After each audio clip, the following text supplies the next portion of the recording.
আসসালামু আলাইকুম রহমতুল্লাহ। আজকে আমরা করব কুস বিন সাঈদা আল ইয়াদির বক্তব্য বা বক্তৃতা।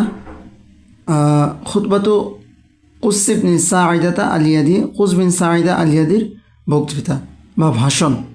খতাবা কুস বিন সাঈদা আল ইয়াদি, কুস বিন সাঈদা আল ইয়াদি তিনি ভাষণ দিয়েছেন বিসুক উকাজ বাজারে। ফাকালা, অতঃপর তিনি সেখানে বলেছেন যে আইয়ুহান নাস, ওহে লোক সকল, ইসমাউ তোমরা শোনো, ওয়াউ এবং তোমরা অনুধাবন করো বা হৃদয়ে কী করো, হৃদয়ে গেঁথে নাও।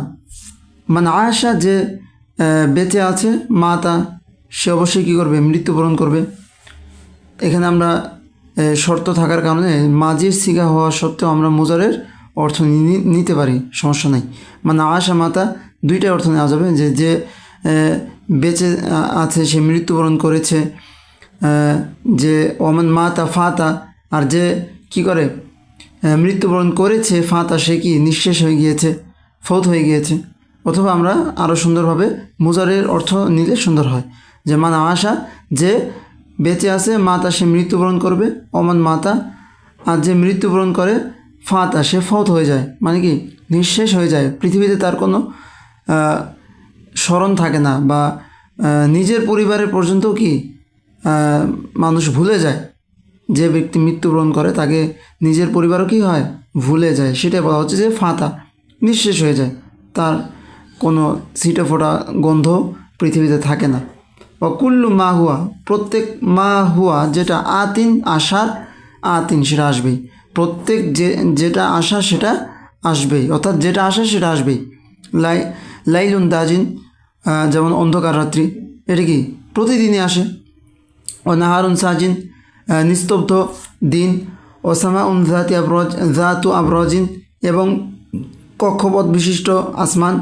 ও নুজুমুন তাজহারু, আলোকময় নক্ষত্ররাজি। তাজহার মানে কি জলজল করা, তাহলে আলোকময় নক্ষত্ররাজি। ও বিহারুন তাজখর, এবং উত্তাল সমুদ্র। তাজখর মানে কি উত্তাল হওয়া, উত্তেজিত হওয়া, টকবক করা, তাহলে বিহারুন তাজখর, উত্তাল সমুদ্র। ও জিবালুন মুরসাদ, মুরসাদ মানে হচ্ছে নঙ্গর, অর্থাৎ একটা জাহাজ সাগরে সাগরের পাড়ে নঙ্গর দিয়ে সেখানে আটকে রাখা হয় বা সেখানে বেঁধে রাখা হয়। ঠিক তেমনই এই পাহাড়গুলো দিয়ে পৃথিবীকে পানির মধ্যে আটকে রাখা হয়েছে। এজন্যই এই বলা হচ্ছে এখানে জিবালুন মুরসাদ, অর্থাৎ নঙ্গরের সদৃশ যে পাহাড়গুলো, বা এখানে আমরা সুন্দর অর্থ বলতে পারি দৃঢ় পাহাড়সমূহ। ওয়া আরদুন মুদহাত, প্রশস্ত জমিন। ওয়া আনহারুন মুজরাত, এবং প্রবাহমান নদ নদী।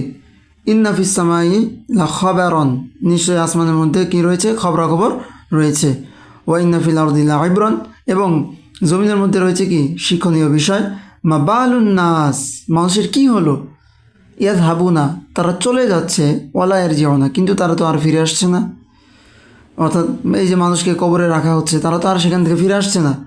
আরদু, তারা কি সন্তুষ্ট হয়ে গিয়েছে, ফাকামু, এরপর সেখানে তারা অবস্থান করছে। অর্থাৎ তারা কি সেই কবরে গিয়ে তারা নিজের খুশি মতো সন্তুষ্ট চিত্তে কি তারা সেখানে অবস্থান করছে, এই জন্যই কি তারা ফিরে আসতেছে না। আমতুরিকু, নাকি তাদেরকে সেখানে ফেলে দেওয়া হয়েছে বা ফেলে রেখে আসা হয়েছে। ফানামু, আর ফলে তারা সেখানে ঘুমোচ্ছে। ইয়কসিমু কুসু বিল্লাহি, কুস বিন সাঈদা তিনি কী করলেন, আল্লাহর শপথ করে, কসামান এমন শপথ করলেন, লা ইসমা ফিহি, যে শপথে কোনো ভুল নেই, পাপ নেই। এবং শপথ করে তিনি কি বলছেন, যে ইন্না লিল্লাহি, নিশ্চয়ই আল্লাহর দিনান, একটা ধর্ম রয়েছে, হুয়া আরদালাহু, যেই ধর্মে তিনি অধিক সন্তুষ্ট, ও আফদল, এবং যেটা তার নিকট অধিক শ্রেষ্ঠ। তো সেই ধর্মটা কি সেটা সামনে বলতেছে। মিন দীনিকুম, তোমাদের ধর্মের চাইতে, আল্লাযী আনতুম আলাইহি, যেই ধর্মের উপর তোমরা রয়েছো, অর্থাৎ তোমরা যে ধর্মের উপর রয়েছো, যে মূর্তি পূজা করছো, এই করছো, তো এই যে তোমরা যে ভুল ধর্মের মধ্যে রয়েছো, এই ধর্মের চেয়ে আল্লাহর কাছে যে ধর্মটা রয়েছে সেটা আল্লাহর কাছে সবচেয়ে সন্তুষ্টের এবং অধিক শ্রেষ্ঠ। ইন্নাকুম, নিশ্চয়ই তোমরা লাতা তু না মিনাল আমরি এমন কিছু বিষয় করো মন কারণ যেগুলো অন্যায়, অর্থাৎ তোমরা গর্হিত কাজ করতেছো। ওয়াইরোয়া এবং আরও বর্ণিত রয়েছে যে আন্না কুসান কুসবিন সাইদা আনশা তিনি আবৃত্তি করেছেন বাদা তালিকা এই বক্তব্যের ভাষণের পরে ইয়াকুলু যেখানে তিনি বলেছেন যে ফি জাহিবিন আল আউয়ালিন, জাহিবিন মানে কি যারা চলে গিয়েছে, আল আউয়ালিন পূর্ববর্তী, তাহলে পূর্ববর্তী চলে যাওয়া লোকগুলোর মধ্যে মিনাল কুরুনি যুগসমূহের অর্থাৎ অতীত যুগে পূর্ববর্তী বা অতীত যুগে চলে যাওয়া লোকদের মধ্যে রয়েছে লানা আমাদের জন্য বাসায়ের দৃষ্টান্ত বা শিক্ষণীয় বিষয়। তাহলে কী হলো ফি যাহিবিনাল আউয়ালিনা মিনাল কুরুন, অতীত যুগে চলে যাওয়া লোকদের মধ্যে রয়েছে আমাদের জন্য বাসায়ের দৃষ্টান্ত বা শিক্ষণীয় বিষয়।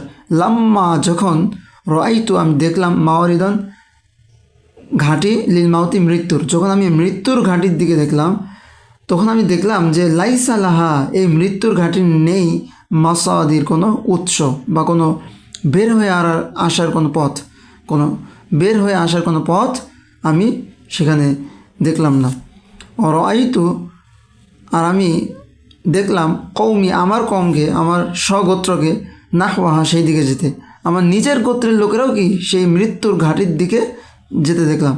তামদি যেখানে তারা সময় কাটাচ্ছে, অতিবাহিত তাদের জীবনটা সেই মৃত্যুর ঘাটিতেই তারা অতিবাহিত করছে। আল আকাবের অল আসাগের অর্থাৎ এই বড় ছোট সকলেই, আমার নিজের গোত্রের বড় ছোট সকলেই সেদিকে অতিক্রম করছে। কোন দিকে? এই যে কবরের ঘাটির দিকে, সেদিকেই তারা অতিক্রম করছে, সেদিকেই তারা যাচ্ছে এবং সেখানেই তারা তাদের জীবনকে অতিবাহিত করছে। লায়ের জিউল মাউদি এই যে যারা অতিবাহিত হয়ে গিয়েছে চলে গিয়েছে তারা আর কখনো ফিরে আসবে না ইলাইয়া আমার নিকট। ওয়ালা মিনাল বাকির আর যারা অবশিষ্ট রয়েছে গভীর তারাও কি চিরস্থায়ী হবে না, তারাও একদিন চলে যাবে। এখন তো আমি দৃঢ়ভাবে বিশ্বাস করি যে আন্নি লা মাহালাতা কোনো উপায় নেই, আন্নি আমার কোনো উপায় নেই। কিসের উপায় নেই? হাইতু যেখানে সরল কওম যেখানে জাতি চলে গিয়েছে, মানে আমার জাতি যেখানে চলে গিয়েছে সইরুন সেখানে আমিও যাব, এছাড়া কোনো লা মাহালাতা কোনো কি নেই, উপায় নেই, আমাকেও যেতে হবে। তাহলে এখন তো আমি দৃঢ়ভাবে বিশ্বাস করি যে আন্নি লা মাহালাতা আমারও উপায় নেই, হাইতু সরল কওম যেখানে আমার স্বগোত্র চলে গিয়েছে সইরুন সেখানে আমিও যাব, হ্যাঁ এছাড়া কোনো আমার উপায় নেই। আমরা পরবর্তীতে ইনশাআল্লাহ রাসূল সাল্লাল্লাহু আলাইহি ওয়াসাল্লামের বিদায় হজের ভাষণ অনুবাদ করার চেষ্টা করব। আজ এ পর্যন্ত। আসসালামু আলাইকুম রহমতুল্লাহ।